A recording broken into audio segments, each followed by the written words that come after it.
നമ്മുടെ ഉന്നത വിദ്യാഭ്യാസ രംഗത്ത് കാതലായ മാറ്റങ്ങളാണ് ഇനി സർക്കാർ കൊണ്ടുവരാൻ പോകുന്നത്.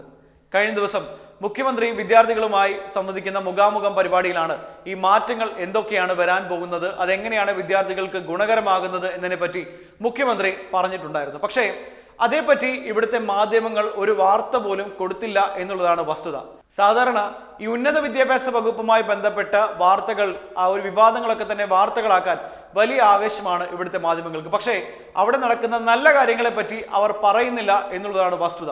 ഇത് കുറച്ചുകൂടി വ്യക്തമാകണമെങ്കിൽ ഐക്യരാഷ്ട്രസഭയുടെ ദുരന്ത നിവാരണ വിദഗ്ധൻ മുരളി തുമ്മാരക്കുടി എഴുതിയ ഒരു ഫേസ്ബുക്ക് പോസ്റ്റ് ഉണ്ട്. അത് വായിച്ചാൽ മതി എന്താണ് നമ്മുടെ നാട്ടിൽ നടക്കുന്നത്, മാധ്യമങ്ങൾ എന്താണ് കാണിക്കുന്നത് എന്ന് കൃത്യമായി മനസ്സിലാകും. ആ പോസ്റ്റ് ഇങ്ങനെയാണ്: ഉന്നത വിദ്യാഭ്യാസ രംഗത്ത് വരുന്ന മാറ്റങ്ങൾ.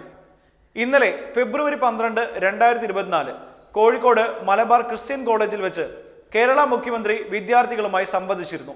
ഉന്നത വിദ്യാഭ്യാസ മന്ത്രിയും ചീഫ് സെക്രട്ടറിയും മിക്ക യൂണിവേഴ്സിറ്റികളുടെ വൈസ് ചാൻസലർമാരും ഉണ്ടായിരുന്നു. കേരളത്തിലെ വിവിധ വിദ്യാഭ്യാസ സ്ഥാപനങ്ങളിൽ നിന്നുള്ള 1000-ഓളം വിദ്യാർത്ഥികളാണ് ഉണ്ടായിരുന്നത്. 40 മിനിറ്റോളം മുഖ്യമന്ത്രി സംസാരിച്ചു. അതിനുശേഷം 60 വിദ്യാർത്ഥികൾ ചോദ്യങ്ങൾ ചോദിച്ചു. 3 മണിക്കൂറിൽ കൂടുതൽ നീണ്ട ചടങ്ങായിരുന്നു. മുഖ്യമന്ത്രിയുടെ പ്രസംഗത്തിൽ കേരളത്തിലെ ഉന്നത വിദ്യാഭ്യാസ രംഗത്ത് വരുത്താൻ പോകുന്ന വലിയ ചില മാറ്റങ്ങളെ പറ്റി അദ്ദേഹം സംസാരിച്ചിരുന്നു.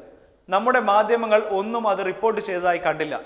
എനിക്ക് ഏറ്റവും പ്രധാനമായി തോന്നിയ നിർദ്ദേശങ്ങൾ താഴെ പറയുന്നവയാണ്. കേരളത്തിലെ ഏതൊരു യൂണിവേഴ്സിറ്റിയിൽ നിന്നും മറ്റൊരു യൂണിവേഴ്സിറ്റിയിലേക്ക് ട്രാൻസ്ഫർ ലഭ്യമാക്കും. കേരളത്തിലെ ഏതൊരു കോളേജിൽ നിന്നും മറ്റൊരു കോളേജിലേക്കും ട്രാൻസ്ഫർ സാധ്യമാകും. ബിരുദ പഠനത്തിന് ഇപ്പോഴത്തെ പോലെ നിയന്ത്രിതമായ വിഷയങ്ങളല്ല. കുട്ടികൾക്ക് ഇഷ്ടമുള്ള ഇലക്ടീവുകൾ എടുക്കാനുള്ള അവസരമുണ്ടാകും. കണക്കും സംഗീതവും പഠിക്കാം, ഫിസിക്സും സൈക്കോളജിയും പഠിക്കാം. ബിരുദ പഠനത്തിനിടെ പാർട്ട് ടൈം ജോലി ചെയ്യാം. വേണമെങ്കിൽ ഒരു സെമസ്റ്റർ മൊത്തമായി മാറി നിൽക്കാം. മിടുക്കരായ വിദ്യാർത്ഥികൾക്ക് 3 വർഷത്തെ ബിരുദം 2.5 വർഷത്തിൽ ചെയ്തു തീർക്കാം. പഠിച്ചു കഴിഞ്ഞാൽ സർട്ടിഫിക്കറ്റും മാർക്ക് ലിസ്റ്റും സമയബന്ധിതമായി ലഭിക്കും. മുൻ പറഞ്ഞ കാര്യങ്ങളൊക്കെ ചെയ്യാനായി Kerala resource for education administration and planning എന്നൊരു സംവിധാനം ഉണ്ടാക്കും. ഈ കാര്യങ്ങളെല്ലാം ഞാൻ ഉൾപ്പെടെ കേരളത്തിൻ്റെ ഉന്നത വിദ്യാഭ്യാസ രംഗത്തിൻ്റെ പുരോഗതിയിൽ താല്പര്യമുള്ളവർ ഏറെ നാളുകളായി പറയുന്നതാണ്. പുതിയ വിദ്യാഭ്യാസ നയം ഇതിനുള്ള അവസരങ്ങൾ നൽകുന്നുമുണ്ട്.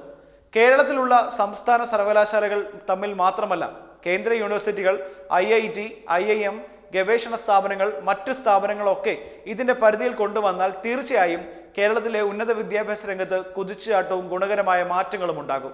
നമ്മുടെ യൂണിവേഴ്സിറ്റികൾക്കും ഓട്ടോണമസ് കോളേജുകൾക്കും കേരളത്തിന് പുറത്തും വിദേശത്തുമുള്ള വിദ്യാഭ്യാസ സ്ഥാപനങ്ങളുമായി യോജിച്ച് പ്രവർത്തിക്കാനുള്ള സ്റ്റുഡൻറ് ഫാക്കൽറ്റി എക്സ്ചേഞ്ച് നടത്താനുള്ള സഹായവും കൂടി കൊടുത്താൽ തീർച്ചയായും അത് വലിയ പ്രയോജനം ചെയ്യും. ഈ മാറ്റങ്ങൾക്ക് പിന്നിൽ പ്രവർത്തിക്കുന്ന ഉന്നത വിദ്യാഭ്യാസ മന്ത്രിക്ക് അഭിനന്ദനങ്ങൾ, നന്ദി. ഇത്രയും അടിസ്ഥാനപരമായ മാറ്റങ്ങളെ പറ്റി മുഖ്യമന്ത്രി സംസാരിച്ചിട്ടും എന്തുകൊണ്ടാണ് ഇതൊന്നും വാർത്തയാകാത്തത്? നല്ല വാർത്തകളിൽ വായനക്കാർക്ക് താല്പര്യമില്ല എന്ന് മാധ്യമങ്ങൾ തീരുമാനിച്ചുറപ്പിച്ച മട്ടാണ്. ഇത് മാറണം. മുരളി തുമ്മാരക്കുടി എന്നാണ് അദ്ദേഹത്തിൻ്റെ പോസ്റ്റിൽ ഏറ്റവും ഒടുവിൽ പറഞ്ഞിരിക്കുന്നത്. വലിയ മാറ്റങ്ങളാണ്. കാരണം വിദേശ യൂണിവേഴ്സിറ്റിയിൽ നമ്മൾക്കറിയാവുന്നതുപോലെ തന്നെ കോഴ്സ് ട്രാൻസ്ഫർ ആകട്ടെ, ഇല്ലെങ്കിൽ കോളേജ് മാറ്റമാകട്ടെ, ഇല്ലെങ്കിൽ ഇഷ്ടമുള്ള വിഷയം സെലക്ട് ചെയ്ത് പഠിക്കുന്ന മാറ്റങ്ങളാകട്ടെ, അങ്ങനെ പല മാറ്റങ്ങൾ കൊണ്ടാണ് യൂണിവേഴ്സിറ്റികളെല്ലാം, വിദേശ യൂണിവേഴ്സിറ്റികളെല്ലാം നമ്മളെപ്പോഴും അമ്പരപ്പിച്ചിട്ടുണ്ടാകുക. നമുക്ക് ഇഷ്ടമുള്ള സമയത്ത് പോയി പഠിക്കാം, ഇല്ലെങ്കിൽ ഒരു സെമ്മ് പഠിക്കുന്നില്ലെങ്കിൽ പഠിക്കേണ്ട, നമുക്കത് വീണ്ടും കോഴ്സ് ട്രാൻസ്ഫർ ചെയ്ത് അടുത്ത സെമ്മിലേക്ക് മാറ്റി പഠിക്കാം. നമുക്ക് ഇഷ്ടമുള്ള വിഷയങ്ങൾ, ഇപ്പോൾ ഡിഗ്രി ആണെങ്കിൽ പോലും എല്ലാ വിഷയങ്ങളും പഠിക്കണം, നമുക്ക് ഇഷ്ടമുള്ള വിഷയങ്ങൾ കൂടി ഇതിൽ ചേർത്ത് കൊണ്ട് പഠിക്കേണ്ട സാഹചര്യമുണ്ടെങ്കിൽ അങ്ങനെ ചെയ്യാം.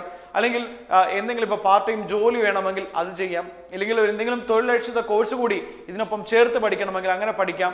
അങ്ങനെ നിരവധി ആശയങ്ങളാണ് നമ്മൾക്ക് മുന്നിൽ ഉണ്ടായിരുന്നത്. വിദേശ യൂണിവേഴ്സിറ്റികൾ ചെയ്തു വെച്ചിരിക്കുന്ന, അല്ലെങ്കിൽ അവർ കാണിച്ച മാതൃക, അത് കേരളം നടപ്പിലാക്കാൻ പോകുന്നു. ഇന്ത്യയിൽ ഏതെങ്കിലും മറ്റൊരു സംസ്ഥാനം നടപ്പിലാക്കിയതായി കേട്ടിട്ട് പോലുമില്ല. പക്ഷേ കേരളത്തിൽ അത് ആദ്യമായി നടപ്പിലാക്കാൻ പോകുന്നു എന്ന് പറയുമ്പോൾ വിദേശത്തേക്ക് നമ്മുടെ വിദ്യാർത്ഥികൾ പോകുന്നതിന് പകരം അവർക്ക് ഇഷ്ടപ്പെട്ട കോഴ്സ് ഇവിടെ തന്നെ പഠിക്കാൻ കഴിയും എന്നുള്ളത് തന്നെയാണ് ഇതിൻ്റെ ഏറ്റവും പ്രധാനപ്പെട്ട ഒരു കാര്യം. ഇതിനു മുമ്പ് തന്നെ മുരളി തുമ്മാരക്കുടി പോലെയുള്ള ആളുകൾ പറഞ്ഞിട്ടുണ്ട്, വിദേശ യൂണിവേഴ്സിറ്റികൾ എങ്ങനെയാണോ നടത്തിക്കുന്നത് അതുപോലെ അങ്ങനെ കോഴ്സ് സെലക്ട് ചെയ്യാനും അങ്ങനെ കോഴ്സ് ഡിസൈൻ ചെയ്യാനുള്ള അധികാരമൊക്കെ തന്നെ കുട്ടികൾക്ക് കൊടുത്തുകൊണ്ട് കുട്ടികളുടെ ക്യാമ്പസാക്കി മാറ്റണം എന്ന കാര്യം നേരത്തെ പറഞ്ഞിട്ടുണ്ടായിരുന്നു. അത് പല സാഹചര്യം കൊണ്ട് നടപ്പിലായില്ലെങ്കിൽ പോലും ഇപ്പോൾ സംസ്ഥാന സർക്കാർ അക്കാര്യത്തിൽ ഒരു നിലപാട് സ്വീകരിച്ചിരിക്കുകയാണ്. വലിയ മാറ്റങ്ങൾ വരുത്താൻ പോകുന്നു. കുട്ടികൾക്ക് ഇഷ്ടമുള്ള രീതിയിൽ സബ്ജക്ട് സെലക്ട് ചെയ്യാം, പഠിക്കാം, അതിനൊപ്പം തന്നെ ജോലി ചെയ്യണമെങ്കിൽ ജോലി ചെയ്യാം, തൊഴിലധിഷ്ഠിത കോഴ്സ് ഉണ്ടെങ്കിൽ അത് പഠിക്കാം. അങ്ങനെ സമഗ്രമായ മാറ്റമാണ് നമ്മുടെ യൂണിവേഴ്സിറ്റികളിൽ നടക്കാൻ പോകുന്നത്. പക്ഷേ ഈ മാറ്റങ്ങൾ ഒന്നും തന്നെ മാധ്യമങ്ങൾ അറിഞ്ഞിട്ടില്ല എന്ന് നമ്മൾ കരുതേണ്ടി വരും. അല്ലെങ്കിൽ അവരത് വാർത്തയാക്കിയേനെ എന്ന് നമുക്ക് വിശ്വസിക്കാം. കാരണം ഉന്നത വിദ്യാഭ്യാസ രംഗത്ത് നടക്കുന്ന പ്രശ്നങ്ങളെ പറ്റി മാത്രം മാധ്യമങ്ങൾ വാർത്ത കൊടുക്കുകയും അത് നെഗറ്റീവാകുന്ന വാർത്തകൾ മാത്രം വായനക്കാരിലേക്കും ഇല്ലെങ്കിൽ അത് കേൾക്കുന്ന ആളുകളിലേക്കും എത്തിക്കാനുള്ള ശ്രമങ്ങൾ മാത്രമാണ് മാധ്യമങ്ങൾ നടത്തിക്കൊണ്ടിരിക്കുന്നത്. അതുകൊണ്ട് ഇത്തരത്തിലുള്ള നല്ല വാർത്തകൾ കേൾക്കാൻ ആർക്കും മനസ്സില്ല എന്ന് നിങ്ങൾ ചിന്തിക്കുന്നുണ്ടെങ്കിൽ അത് തെറ്റാണ് എന്നേ പറയാനുള്ളൂ. അതാണ് മുരളീധരൻ കൂടി ഈ പോസ്റ്റിലും വ്യക്തമാക്കിയിരിക്കുന്നത്. അങ്ങനെ തെറ്റായ വാർത്തകൾ കൊടുത്താൽ അല്ലെങ്കിൽ നെഗറ്റീവായിട്ടുള്ള വാർത്തകൾ മാത്രം കൊടുത്താൽ അത് വായനക്കാർക്ക് ഇഷ്ടപ്പെടും എന്ന് ചിന്തിക്കുന്ന ഒരു കാലമുണ്ടെങ്കിൽ അത് മാറ്റണം എന്നാണ്. നമ്മുടെ നാടിന്റെ ഐക്യപ്പെടുത്തുന്ന അല്ലെങ്കിൽ നമ്മുടെ വിദ്യാഭ്യാസ രംഗത്ത് വലിയ രീതിയിലുള്ള കുതിച്ചാട്ടം ഉണ്ടാക്കാൻ പോകുന്ന ഇത്തരത്തിലുള്ള സംവിധാനങ്ങൾ അതേപറ്റി ഒരു ലേഖനം എഴുതുകയോ അല്ലെങ്കിൽ അതേപറ്റി എന്തെങ്കിലും ചർച്ച നടത്തുകയോ ഒക്കെ ചെയ്താൽ കുറച്ചുകൂടി നമ്മുടെ വിദ്യാർത്ഥികൾക്ക് നമ്മുടെ നാട്ടിൽ നിന്ന് പഠിക്കാനും ഇവിടെ നിന്ന് തന്നെ വളരാനുമുള്ള വലിയ സാഹചര്യങ്ങളാണുള്ളത്. മറ്റ് വിദേശ യൂണിവേഴ്സിറ്റിയിൽ നടക്കുന്ന പോലെയുള്ള കോഴ്സ് ട്രാൻസ്ഫർ അടക്കമുള്ള കാര്യങ്ങൾ നമ്മുടെ നാട്ടിൽ നടക്കുന്നുണ്ടെങ്കിൽ പിന്നീട് എന്തിനാണ് ഈ വിദ്യാർത്ഥികളൊക്കെ പുറത്തേക്ക് പോകുന്നത്? എല്ലാവരും വിദേശത്തേക്ക് പോകുന്നത് പഠിക്കാൻ വേണ്ടി മാത്രമല്ല, തൊഴിൽ തേടി പോകുന്നവരുണ്ട്. നമ്മുടെ സംസ്ഥാനത്തും അതുപോലെ തന്നെ ഈ തൊഴിൽ ലഭിക്കുന്ന രീതിയിലേക്കുള്ള പഠനക്രമങ്ങൾ മാറ്റുന്ന ഒരു സാഹചര്യം കൂടി വരികയാണെങ്കിൽ വിദ്യാർത്ഥികൾക്ക് അതിനും ബുദ്ധിമുട്ടേണ്ടി വരില്ല. അങ്ങനെ അനവധി മാറ്റങ്ങൾ കൊണ്ടുവരുമ്പോൾ അതിലൊന്നുപോലും ഒരു വാർത്ത പോലും കൊടുക്കാതെ മാധ്യമങ്ങൾ കാണിച്ച ആ ഒരു ശ്രദ്ധ അതിവിടെ എടുത്തു പറയേണ്ട ഒരു കാര്യം തന്നെയാണ്. അതേസമയം ഈ ഉന്നത വിദ്യാഭ്യാസവുമായി ബന്ധപ്പെട്ട് എന്തെങ്കിലും ഒരു വിവാദം വന്നിരുന്നെങ്കിൽ മുൻ പേജിൽ തന്നെ വാർത്ത കൊടുത്തതിനെ, ബ്രേക്കിംഗ് അവേഴ്സ് ആയി തന്നെ കാര്യങ്ങൾ പോയിക്കൊണ്ടിരുന്നതിനെ. പക്ഷേ ഇത് അങ്ങനെയല്ല. നമ്മുടെ വിദ്യാർത്ഥികൾക്കും നമ്മുടെ കോളേജുകൾക്കുമൊക്കെ തന്നെ നല്ല നിലപാട് സ്വീകരിക്കുമ്പോൾ, അവർക്ക് എല്ലാവർക്കും വേണ്ടി ആ നിലപാട് സ്വീകരിക്കുമ്പോൾ അതിനെ വാർത്തയാക്കാൻ ഇവിടെ ആരും തയ്യാറാകുന്നില്ല.